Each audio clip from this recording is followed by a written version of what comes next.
A feeling appears. Not a thought, not an explanation, not a conclusion, just a sensation, a pressure in the chest, a tightening in the throat, a drop in the stomach, a heat in the face. At first, it is simple, direct, immediate, untranslated. But this simplicity rarely lasts. Very quickly, the mind arrives. And when it does, the feeling begins to change. Not because the sensation itself changes, but because something is added to it. Meaning, the body feels something, and almost immediately, the mind begins to tell you what it is, what it means, why it matters, and what should happen next. This happens so quickly that it feels like a single movement, as if the feeling and the explanation were born together, but they are not the same. The sensation comes first. The story comes after. This difference is easy to miss because the mind translates fast. It does not like raw experience. A sensation without meaning feels incomplete, open, unclear, unstable. So the mind moves in to organize it. It gives the feeling a name, a cause, a direction. This is anxiety. This means something is wrong. This is about what they said. This is happening because of me. And once the story forms, attention leaves the sensation. It follows the meaning instead. From that moment on, you are no longer with the feeling itself. You are with the interpretation. The body may still be active. The sensation may still be present. But now the center of experience has shifted from contact to narrative. This shift is so normal that most people never notice it. They believe they are still feeling the original feeling, but often they are feeling the story that formed around it. The body provides intensity. The mind provides meaning. And once meaning arrives, the feeling becomes personalized. It becomes specific. It becomes directed. It becomes about something. This is where experience starts to solidify.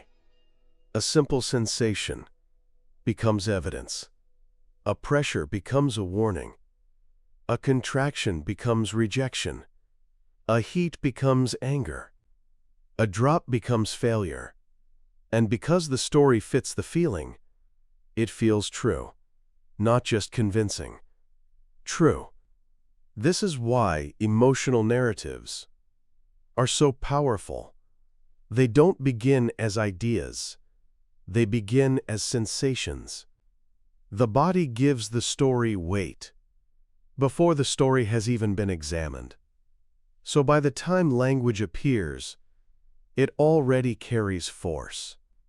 The force came first. The explanation borrowed it. This is why it can feel impossible to separate what happened from what it means. The meaning feels built into the sensation, but it isn't. It was added. A feeling is immediate. A story is constructed. A feeling moves through the body. A story moves through thought. A feeling asks for contact. A story asks for belief. This is the moment most people miss.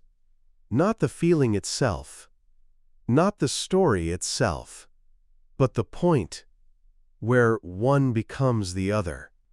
The instant when sensation stops being allowed to remain simple and is turned into meaning.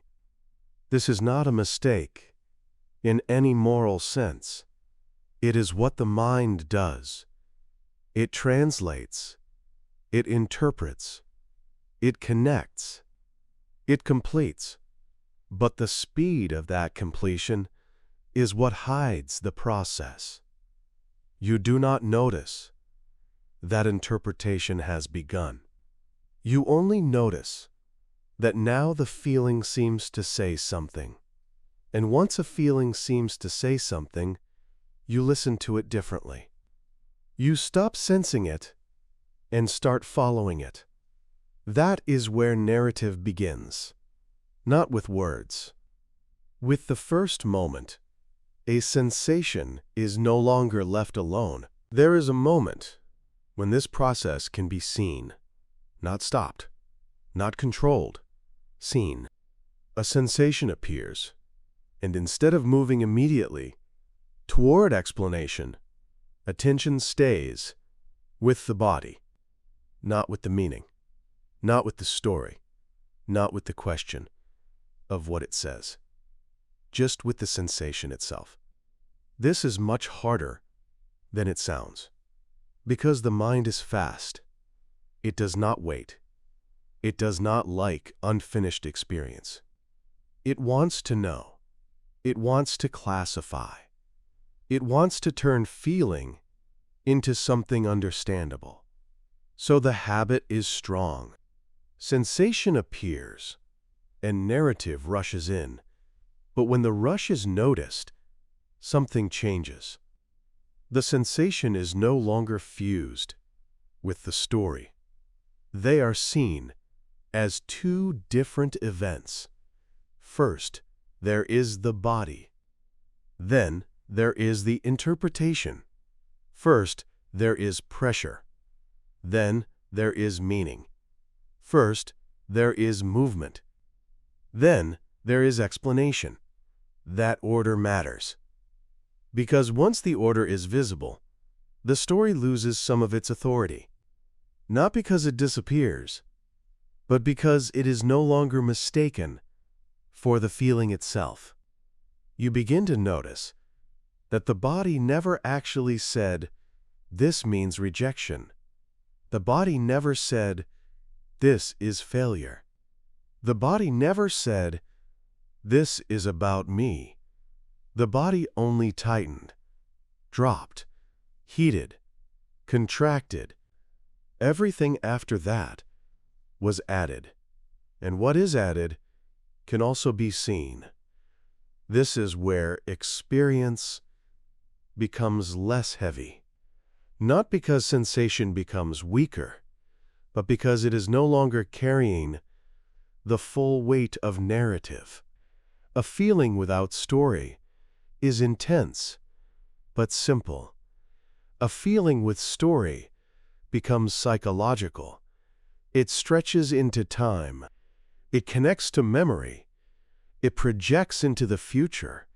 It becomes identity. It becomes explanation. It becomes a problem. This is why stories linger, longer than sensations.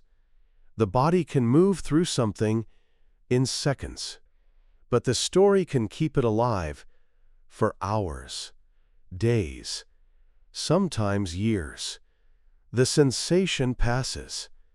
The meaning is repeated, and each repetition gives the original feeling more structure, more certainty, more apparent truth.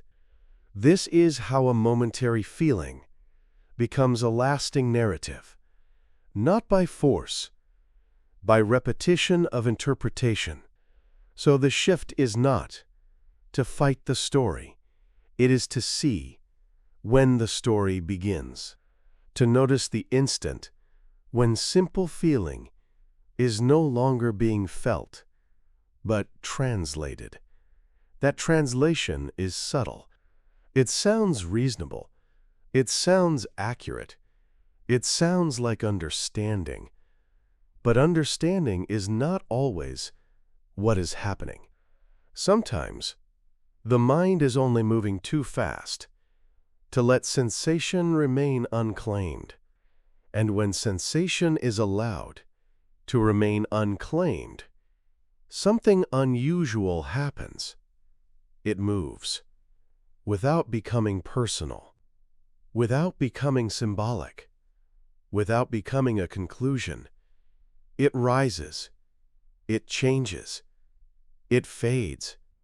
And because it fades, without story, the system learns something new, that not every feeling needs meaning, that not every sensation is a message, that not every intensity is a truth.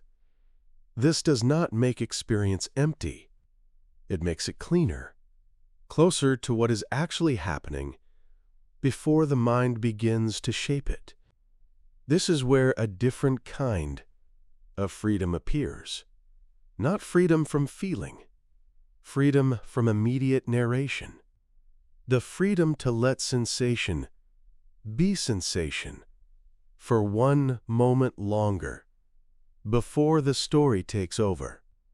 And in that extra moment, the whole structure softens, because the feeling is no longer forced to become a self, a problem, or a conclusion. It is simply allowed to exist and pass. That is what makes the transition visible. Not the feeling, not the story, but the instant between them. This is inner cognition.